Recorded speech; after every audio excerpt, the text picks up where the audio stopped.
Dear trainees, जैसे कि हम ऑलरेडी देख चुके हैं कि हमने पैराग्राफ मैनेजमेंट कैसे करनी है। आज हम देखेंगे कि माइक्रोसॉफ्ट वर्ड के अंदर टेबल कैसे हम ऐड करते हैं और पिक्चर्स कैसे ऐड करते हैं और उसकी मैनेजमेंट कैसे करते हैं। ये ट्रिकी ज़रूर है लेकिन मुश्किल नहीं। आइए देखते हैं हम इसको कैसे मैनेज करते हैं।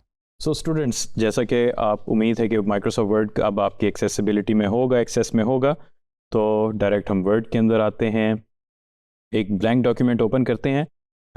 एक जहन में आइडिया आया है कि क्यों ना हम सीवी से ही आज करें, क्योंकि आज आपका जो टॉपिक है वो है टेबल्स का, टेबल्स की मैनेजमेंट का। तो क्यों ना हम एक सीवी ही फॉर्मेट डिज़ाइन कर लेते हैं।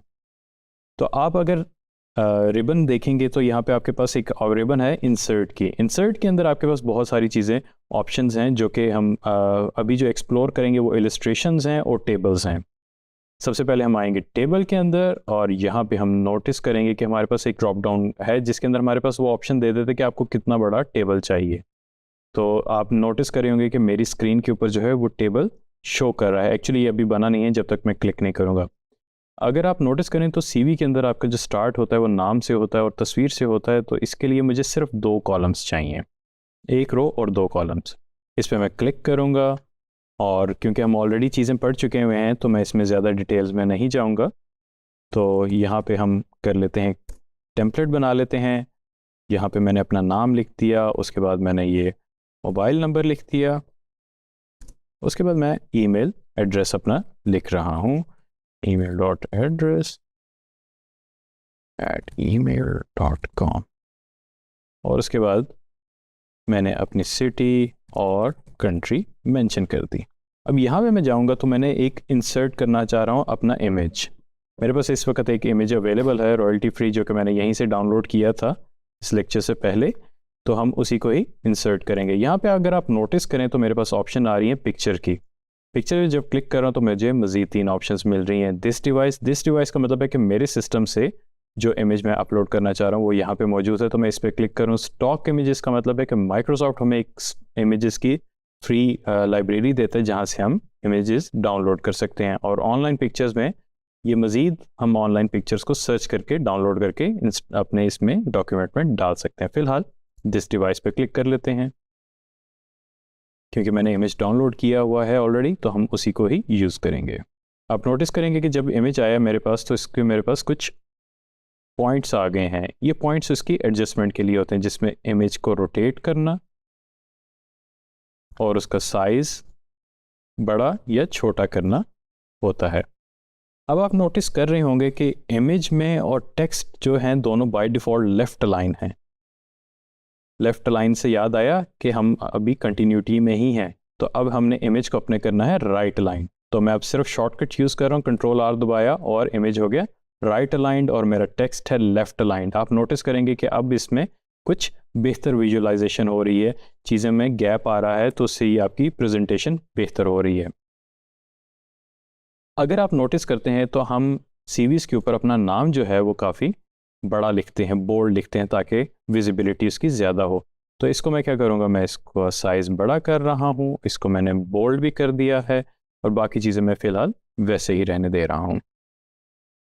अगर आप नोटिस करेंगे तो टेबल जब मैंने इंसर्ट किया इसके साथ 2 बॉक्सेस आ रहे थे। एक ये बॉक्स आ रहा है, इस पर जब मैं क्लिक करूँगा तो मेरा पूरा का पूरा टेबल सेलेक्ट हो जाएगा। और एक नीचे छोटा सा बॉक्स आ रहा है यहाँ पे, ये टेबल की एडजस्टमेंट के लिए होता है। इससे आप टेबल का साइज कम या ज़्यादा कर सकते हैं अपनी ज़रूरत के मुताबिक। तो ये मैंने छोटी सी ये एडजस्टमेंट के लिए होते हैं, इनको आप मज़ीद देख सकते हैं। अगर आप नोटिस करें तो यहाँ पे 2 एक्स्ट्रा रिबन्स आना शुरू हो गई जब से हमने टेबल इंसर्ट किया है।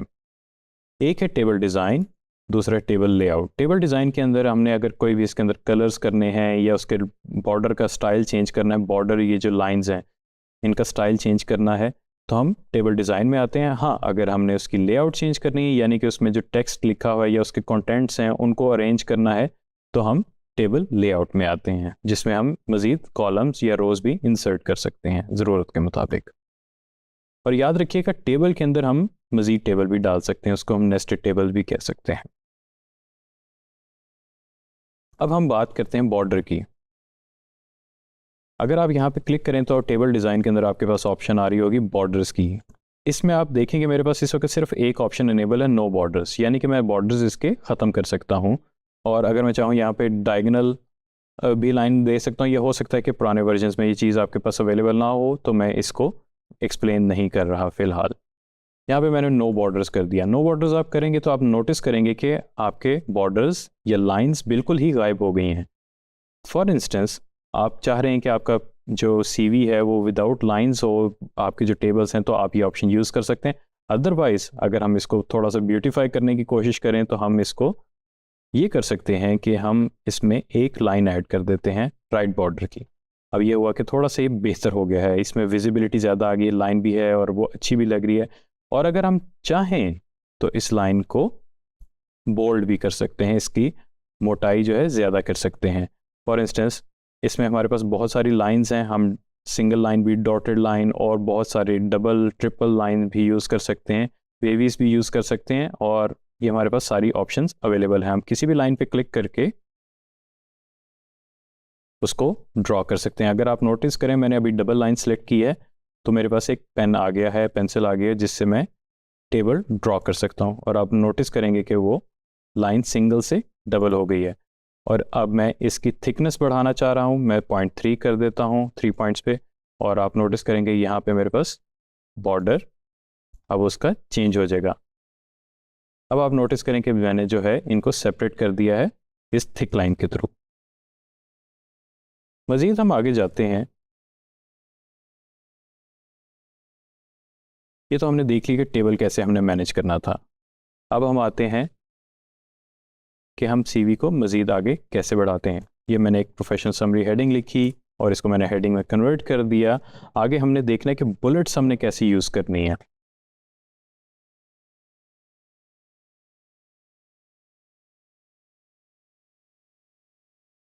आप नोटिस करेंगे कि वैसे ही for the sake of knowledge मैंने यहाँ पे थोड़ा सा फॉर्मेट जो है डिफरेंट किया। प्रोफेशनल समरी के अंदर नॉर्मली आपका जो है पूरा पैराग्राफ होता है आपके बारे में, लेकिन यहाँ पे जो है क्योंकि हमने बुलेट्स पे काम करना है इस वक्त, तो मैं आपको वो दिखाना चाहूँगा। ये दोनों लाइंस आप नोटिस करें मैंने सेलेक्ट कर ली हैं, तो अलग लाइंस लिखी हुई थी। अब मैं इनको बुलेट्स इनमें डालना चाह रहा हूँ। तो आप नोटिस करेंगे कि पैराग्राफ के अंदर सबसे पहले जो है आपके पास बुलेट्स की ऑप्शन है। बुलेट्स क्या करती हैं, आपका डॉक्यूमेंट मज़ीद ब्यूटीफाई कर देती हैं और सेपरेशन कर देती हैं कि आपके जो पॉइंट्स हैं वो सेपरेट पॉइंट्स हैं और वो सेपरेटली किसी भी पैराग्राफ के सब पॉइंट्स हो सकते हैं। हाँ, मज़ीद अगर हम इसको एक्सप्लोर करना चाहें तो आप देखेंगे कि आपके पास एक डाउन एरो बना रहा है बटन। इस पर जब हम क्लिक करेंगे तो आप उसका स्टाइल चेंज कर सकते हैं। अभी जो हमारा स्टाइल सिलेक्टेड है वो ये वाला है, मैं इसको ये वाला स्टाइल करना चाहता हूँ, तो आप देखेंगे कि ये स्टाइल चेंज हो गया इधर बुलेट्स का। और मैं इनको टिक कर देता हूँ तो ये भी मेरी ज़रूरत पूरी कर रहे हैं। तो इसी तरह आपके पास बहुत सारी ऑप्शंस होती हैं। उसके अलावा हमारे पास एक और ऑप्शन होती है नंबरिंग की। नंबरिंग बहुत इंपॉर्टेंट है। जब आप प्रोफेशनल डॉक्यूमेंट्स लिखते हैं तो वहाँ पे आपके पास नंबरिंग ज़्यादा यूज़ हो रही होती है, ताकि आपकी जो है बुलेट्स उनका पता चलता रहे कि वो किस लेवल तक इंफॉर्मेशन दे रहे हैं। फॉर इंस्टेंस, अगर जैसे ये है मेरे पास इस वक्त 0.1 था, अगर मैं एंटर करूँगा तो आप नोटिस करेंगे कि मेरे पास एक और बुलेट आ गई है, 2 हो गई है, और जो मेरे पास लाइन थी वो नेक्स्ट पे चली गई और उसका बुलेट 3 हो गई है। और जो हमारी सिंबल वाली बुलेट्स हैं उसके साथ भी यही होगा। लेकिन क्योंकि मेरे पास ये 0.1 का जो था सब पॉइंट था, तो मैं क्या करूँगा, टैब का बटन दबाऊंगा कीबोर्ड के ऊपर। आप नोटिस करेंगे कि उसने वो टेक्स्ट आगे मूव कर दिया है।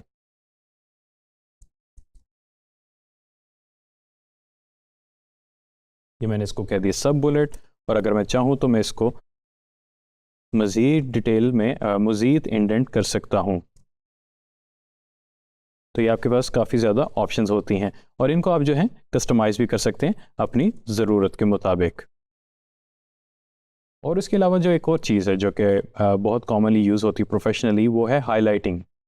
हाईलाइटिंग में ये होता है कि फॉर इंस्टेंस अगर ये मेरे पास जो सब बुलेट 2 है ये कोई इंपॉर्टेंट पॉइंट है और मैं चाह रहा हूँ कि जिनको मैं डॉक्यूमेंट भेजूँ वो इसको जाके देखें, तो मैं यहाँ पे आऊँगा फॉन्ट में, और यहाँ पे आप नोट कर रहे होंगे कि मेरे पास टेक्स्ट हाइलाइटर का एक टूल है। इसको मैं क्लिक करूँगा तो मेरे पास कलर्स आ जाएंगे बहुत सारे जो मुझे चाहिए, और मैं इसको क्लिक कर दूंगा। तो आप क्लिक करने पे ये हुआ कि ये अब आपका हाईलाइट हो गया। ये टेक्स्ट कलर नहीं चेंज करता, ये बेसिकली उसको हाईलाइट करता है। ये एग्जैक्टली वैसे ही है जैसे आप अपनी बुक्स पे या नोटबुक्स के ऊपर हाईलाइटर को यूज़ करते हैं। इसमें और उनमें कोई फ़र्क नहीं है। सो ट्रेनीज, आज हमने देखा कि टेबल मैनेजमेंट कैसे होती है, और उसके अलावा हमने देखा कि पिक्चर्स कैसे इंसर्ट करनी है, बुलेट्स कैसे यूज़ करनी है, और मैंने एक चीज़ का जिक्र किया कि नेस्टेड टेबल्स। आप टेबल के अंदर जाके मज़ीद टेबल ऐड कर सकते हैं अपनी ज़रूरत के मुताबिक, और उनको उसी तरह ही मैनेज कर सकते हैं जैसे कि हमने टेबल को मैनेज किया। इनमें फ़र्क नहीं होगा। हाँ, ये थोड़ा सा ट्रिकी ज़रूर है, पर मुश्किल नहीं है। और उम्मीद है कि आप इसको गूगल डॉक्स के ऊपर या माइक्रोसॉफ्ट वर्ड के ऊपर ट्राई करेंगे, और मुझे ज़रूर बताइएगा कि आपने अपनी सीवी को कैसे फॉर्मेट करना स्टार्ट किया है। Thank you very much.